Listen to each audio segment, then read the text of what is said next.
Iron counter with collar इस strategy में अभी तक हमने देखा introduction, short triangle, iron counter. आज हम देखेंगे एडजस्टमेंट।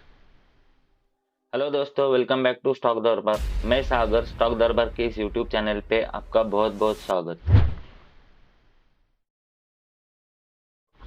अब प्रॉब्लम कहाँ पे आती है? ये दिखने में तो बहुत ही अच्छा दिखता है, मगर रियल लाइफ ट्रेडिंग में हम लोग जब शॉर्ट ट्रायंगल ट्रेड करते हैं तो शॉर्ट ट्रायंगल के साथ एक बहुत ही बड़ी दिक्कत आती है। लेट मी टेल यू, पूरे भारत को छोड़ो पूरी दुनिया में लगता है लोगों को कि ऑप्शन सेलिंग मतलब सिर्फ और सिर्फ शॉर्ट ट्रायंगल। एक ऊपर वाली कॉल शॉर्ट कर दी, एक नीचे वाला पुट शॉर्ट कर दिया, हो गया ऑप्शन सेलिंग। लगभग 90% लोग यही स्ट्रैटेजी यूज करते हैं शॉर्ट ट्रायंगल वाले, और सोचते हैं कि हो गया ऑप्शन सेलिंग। यूएस मार्केट में उन लोगों को यूएस गवर्नमेंट कभी भी अलाउ नहीं करती नेकेड ऑप्शन सेल करने के लिए। उन्हें हमेशा एक रिस्क डिफाइंड स्ट्रैटेजी के साथ जाना पड़ता है। उन्हें कभी भी नेकेड ऑप्शन सेलिंग की परमिशन वहां पे नहीं मिलती।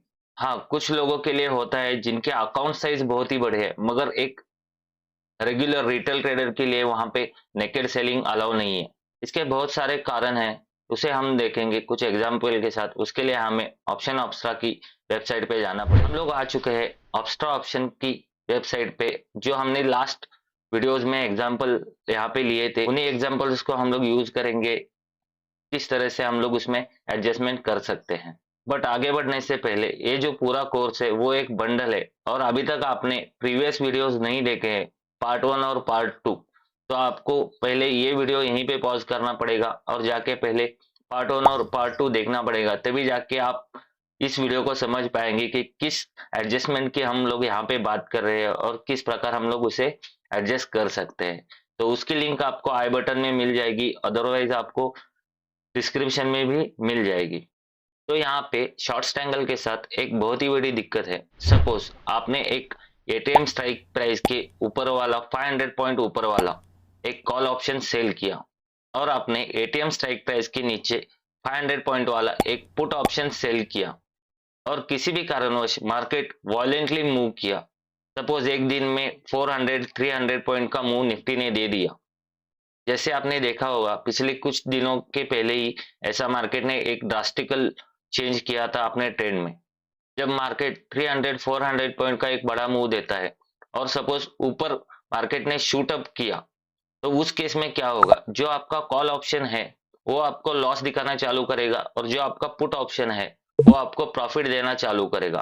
बट जो आपका कॉल ऑप्शन है उसका एम टू एम लॉस इतना बड़ा होगा कि उसके सामने आप जो आपका पुट ऑप्शन वाला प्रॉफिट कुछ भी नहीं होगा। जब आपकी साइकोलॉजी इफेक्ट करेगी, जब आप एक बड़ा लॉस देखते हो अपने अपने अकाउंट में, तब आपकी साइकोलॉजी डेफिनेटली हर्ट करेगी। स्पेशली उस केस में जब मार्केट नीचे जा रहा हो और आपने एक 50 रुपए वाला कॉल सेल किया है, और आपने 50 रुपए वाला पुट सेल किया है। उस केस में आपका जो कॉल होगा 50 रुपए वाला, वो 25 से 30 रुपीज आ जाएगा, और मार्केट ड्रास्टिकली नीचे गया है, तो आपका जो पुट आपने 50 रुपए में सेल किया होगा वो कम से कम 150 से लेके 250 रुपए तक का हो जाएगा। तो इतना बड़ा एमटीएम लॉस देख के आप 100% आपकी साइकोलॉजी इफेक्ट करेगी, और आप घबरा जाओगे, और आप अपना स्टॉप लॉस लगा के उस ट्रेड से बाहर आ जाओगे। अब हम बात करते हैं आयरन काउंटर की। अगर आप आयरन काउंटर को देखोगे तो यहाँ पे आपको प्रॉफिट तो मिलता है, बट जब आयरन काउंटर के रिस्क रिवॉर्ड की जब बात करते हैं तो आप देखते हो कि 1:2 1:5 तक का यहाँ पे रिस्क रिवॉर्ड आपको मिलता है। जब आप प्रॉफिट करते हो तो लगभग आप यहाँ पे देख सकते हो आप 3% से 4% का प्रॉफिट लेते हो, मगर जब आप लॉस करते हो तो लगभग आप 10% से 20% का लॉस यहाँ पे आपको इस स्ट्रैटेजी में देखने को मिलता है। इसका मतलब अगर आपने आयरन काउंटर स्ट्रैटेजी के साथ 10 बार ट्रेड किया तो 8 बार आप प्रॉफिटेबल होगे और 2 बार आप लॉस करोगे। 8 बार आप कमा लोगे इस स्ट्रैटेजी को यूज करके। वो सब जब आप 2 बार लॉस करोगे, उस 2 ट्रेड में आपका पूरा जो 8 ट्रेड वाला प्रॉफिट है वो निकल जाएगा, साथ ही साथ आपको लॉस भी देके चला जाएगा। तो इतना गंदा इसका रिस्क रिवॉर्ड है, और आप ओवरऑल माइनस ही रहोगे आपके अकाउंट में। तो ये दिक्कत आती है आयरन काउंटर के साथ। तो इन सब प्रॉब्लम को दूर करने के लिए हम लोग क्या कर सकते हैं, आइए देखते हैं हम इसके एडजस्टमेंट किस प्रकार कर सकते हैं। तो मैं यहाँ पे दो केस लेके चल रहा हूं, जिनके पास एडिशनल कैपिटल है और दूसरे लोग जैसे कि जिनके पास एडिशनल कैपिटल नहीं है। तो पहले हम लोग जिनके पास एडिशनल कैपिटल है उनकी बात करते हैं। जिनके पास एडिशनल कैपिटल है वो लोग इस सिनेरियो में क्या कर सकते हैं कि जब मार्केट शूट अप कर जाए आप जाके एडिशनली पुट ऑप्शन सेल कर सकते हो और थोड़े, और जब मार्केट ड्रास्टिकली नीचे गिर जाए उस केस में आप जाके कॉल ऑप्शन एडिशनली सेल कर सकते हो इस केस में। तो ये एक तरीका है ट्रेड को एडजस्ट करने का। बट इस एडजस्टमेंट के साथ भी इसके कुछ प्लस पॉइंट्स है और कुछ माइनस पॉइंट्स है। सपोज मेरे अकाउंट में 3 लाख का फंड है, 3 लाख का कैपिटल है और मैं आयरन कॉन्डोर ट्रेड कर रहा हूँ। सपोज मैं एक लॉट से ट्रेड कर रहा हूँ और मैंने एक ट्रेड डाल दिया आयरन कॉन्डोर का, तो इस केस में आप देख सकते हो 40 से 50,000 रुपीज में मेरा एक ट्रेड बन जाएगा और मेरा ट्रेड सही से चल गया। इसका मतलब जो मैंने सोचा था उसी रेंज में मार्केट रहा, पूरा टाइम मार्केट एक रेंज बाउंड रहा, तो मेरा ट्रेड प्रॉफिटेबल हो जाएगा और उस केस में मुझे कुछ भी एडजस्टमेंट करने की जरूरत नहीं पड़ेगी। यानी कि मुझे कुछ भी एडिशनल पैसा नहीं डालना पड़ेगा उस ट्रेड को मैनेज करने के लिए। तो मुझे इस ट्रेड में मेरे लगभग 40 से 50,000 के कैपिटल पे मुझे 2 से 3% का प्रॉफिट हो जाएगा। बट जो मेरा एडिशनल कैपिटल है, जो मेरे पास एक्सेस कैपिटल है, जो बाकी है अकाउंट में, सपोज वो 2.5 लाख रुपए जो बचे हुए हैं मेरे अकाउंट में, वो तो ऐसे ही पड़े रह जाएंगे मेरे अकाउंट में, उसका कोई भी यूज नहीं होगा मेरे उस ट्रेड के साथ और मुझे इस पे कुछ भी रिटर्न नहीं मिलेगा। इस केस में भी मैं एक अपने कैपिटल पे अपॉर्चुनिटी कॉस्ट मिस कर रहा हूं जो कि मुझे और यहाँ पे डिप्लॉय करके मिल सकता था। तो ये दिक्कत आती है उन एडिशनल कैपिटल वाले लोगों के साथ। अब बात करते हैं जिनके पास एडिशनल कैपिटल नहीं है, वो लोग किस तरह से एडजस्टमेंट कर सकते हैं। अगर मार्केट शूटअप कर जाए तो उस केस में आप क्या कर सकते हो, जो ये वाला पुट ऑप्शन है इसे क्लोज कर दो और जो आपका मार्जिन रिलीज होगा, जो कैपिटल आपको वापस मिलेगा, उस कैपिटल को यूज करके आप उसे सिंपली ऊपर वाला पुट ऑप्शन पे आप शिफ्ट हो जाओ। इसे बोलते हैं रोल अप। और मार्केट सपोज नीचे गिर जाए, बहुत ही फास्ट नीचे गिरना चालू कर दे, तो उस केस में आप क्या कर सकते हो, ये वाला जो कॉल ऑप्शन है उसे आप स्क्वायर अप कर दो और नीचे शिफ्ट कर लो अपनी उस कैपिटल के साथ जो आपको पहले प्रॉफिट दे रहा था, और आप उसे नीचे रोल डाउन कर दो। तो इन दोनों चीजों को क्या कहते हैं, रोल अप और रोल डाउन। सिंपल वर्ड्स, जब मार्केट शूट अप कर जाए तो आपका प्रॉफिटेबल वाला लेग क्लोज करो और ऊपर शिफ्ट करो, और दूसरे जब मार्केट नीचे गिर जाए तब आपका प्रॉफिटेबल लेग आप क्लोज कर दो और नीचे शिफ्ट कर दो। तो इस प्रकार जिनके पास एडिशनल कैपिटल नहीं है वो अपने पोजीशन शिफ्ट करके अपने ट्रेड को एडजस्ट कर सकते हैं। हर एक स्ट्रैटेजी के साथ कुछ ना कुछ दिक्कत आती है, हर एक स्ट्रैटेजी के अपने कुछ प्लस पॉइंट्स होते हैं, अपने कुछ माइनस पॉइंट्स होते हैं। तो इसको मैं आपको एक एग्जांपल के साथ समझाता हूं। तो इसके लिए हम लोग जाते हैं व्हाइट बोर्ड पे। सपोज ये बैंक निफ्टी वाला एग्जांपल हम लोग यहाँ पे ले रहे हैं। बैंक निफ्टी सपोज चल रहा है 32,500 पे और उसका एटीएम स्ट्राइक प्राइस भी 32,500 का है।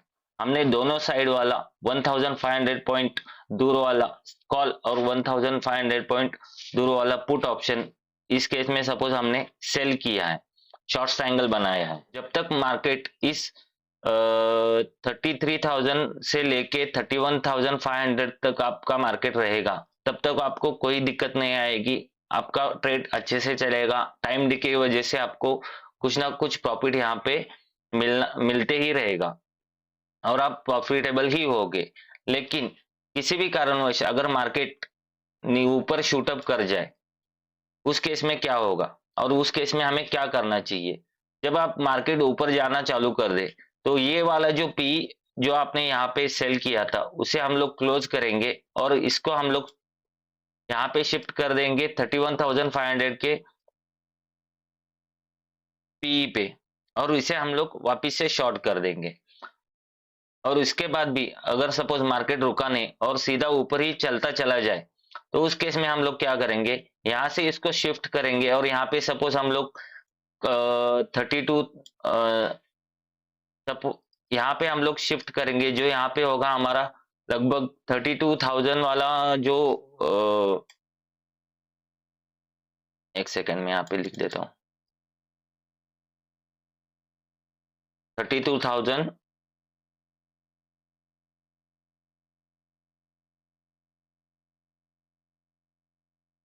यहाँ पे हम लोग यहाँ पे 32,000 पे इसे शिफ्ट कर देंगे।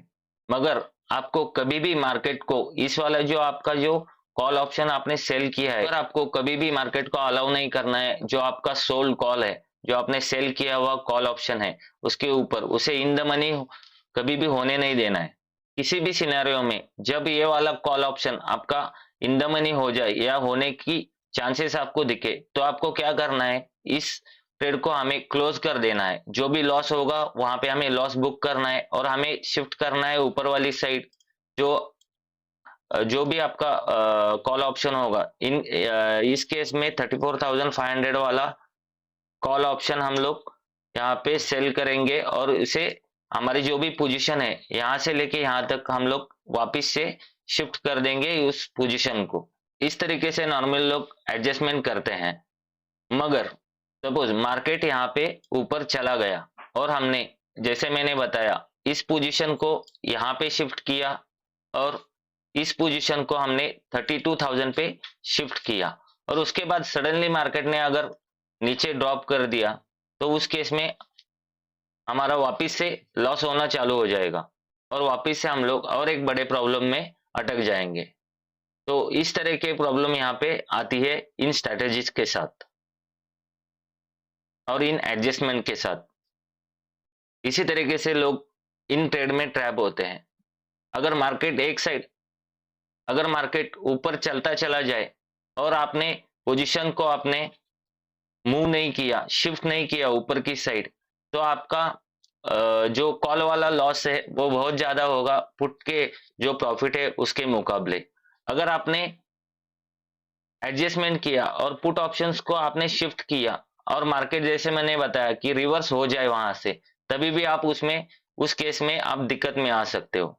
तो इस चीज को निगेट करने के लिए हमें थोड़ा बहुत मार्केट का डायरेक्शन का या मार्केट क्या कर सकता है आने वाले समय में, इसका थोड़ा बहुत नॉलेज होना चाहिए। क्योंकि मार्केट जब थोड़ा सा मूव कर जाए तब हमें इन एडजस्टमेंट को करने की जरूरत नहीं है। अगर मार्केट ड्रास्टिकली चेंज हो रहा है, सच में कुछ चेंज आ रहा है, तभी जाके हमें उसमें एडजस्टमेंट करने की जरूरत है। अदरवाइज हमारा जो हमने ट्रेड बनाया है वो 1,500 पॉइंट ऊपर और नीचे वाला इतना बड़ा डिस्टेंस है, तो थोड़े से 400-300 पॉइंट के मुंह में अगर हम लोग शिफ्ट करेंगे तो इस दिक्कत में हम लोग फंस सकते हैं। इसलिए आपको थोड़ा सा मार्केट का नॉलेज होना चाहिए और मार्केट के डायरेक्शन का नॉलेज आपको थोड़ा सा पता होना चाहिए, तब जाके आप इन चीजों को ठीक से हैंडल कर पाओगे। तो मैंने अब तक यहाँ पे आपको आयरन कॉन्डर और शॉर्ट ट्रायंगल वाले दोनों ट्रेड को हम लोग किस तरह से एडजस्ट कर सकते हैं और इसमें हम लोग किस तरह से हमारा ट्रेड मैनेज कर सकते हैं, इसके बारे में डिस्कस किया इस वीडियो में। तो आने वाले वीडियो में हम लोग नेक्स्ट चीज डिस्कस करेंगे जो हो गए कवर कॉल और उसके एडजस्टमेंट और शॉर्ट कॉलर। इन सब चीजों के बारे में हम लोग आने वाले वीडियो में डिस्कस करेंगे। और अभी तक आपने हमारे चैनल को सब्सक्राइब नहीं किया है तो चैनल को सब्सक्राइब, वीडियो को लाइक कर देना और नोटिफिकेशन बेल भी प्रेस कर देना। तो मिलता हूँ और एक नई वीडियो में, तब तक के लिए थैंक यू, बाय बाय, जय हिंद।